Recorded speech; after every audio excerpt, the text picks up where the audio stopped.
திருமால் சிவபெருமானை வழிபட்டு பேறு பெற்ற திருத்தலம் திருமார் பேரு. ஹரிச்சக்கரபுரம்னு இந்த பகுதிக்கு பெயர் உண்டு.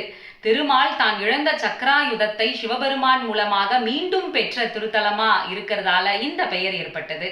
எல்லாருக்கும் பரிச்சயமா தெரியக்கூடிய பெயர்ல சொல்லணும்னா திருமால்பூர் என அழைக்கப்படுகின்ற இந்த திருத்தலத்துல வீற்றிருக்கக்கூடிய அருள்மிகு மணிகண்டீஸ்வரர் ஆலயம் தேவார பாடல் பெற்ற சிறப்பு வாய்ந்த திருத்தலம். சிவத்தலமா இருந்தாலும் கூட பிரம்மோற்சவத்தின் போது திருமாலுக்கு கருட சேவை நடைபெறக்கூடிய சிறப்பு பொருந்திய திருத்தலம். திருவேழிமலைக்கு சொல்லப்படக்கூடிய வரலாறு தான் இந்த திருத்தலத்திற்கும் சொல்லப்படக்கூடிய வரலாறு. திருமால் தினந்தோறும் 1000 தாமரைகளை கொண்டு சிவபெருமானுக்கு அர்ச்சனை செய்கிறாரு. ஒரு நாள் ஒரு தாமரை அதுல குறைந்து விடுகிறது.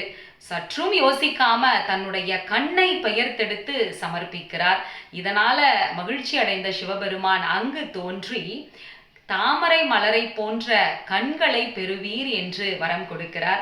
அன்றைய தினம் முதல் திருமாலுக்கு பதுமாஷன் என்கின்ற ஒரு பெயரும் ஏற்படுகிறது. தான் இழந்த சக்கராயுதத்தையும் திருமால் மீண்டும் பெறுகிறார்.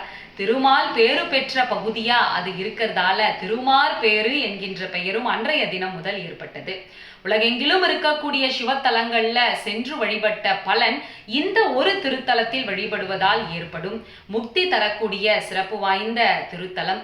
எதிரிகளினுடைய தொல்லை விலகணும், பயம் போகணும்னா வழிபடக்கூடிய சிறப்பு வாய்ந்த திருத்தலம் திருமால்பூர் அருள்மிகு மணிகண்டீஸ்வரர் திருக்கோயில்.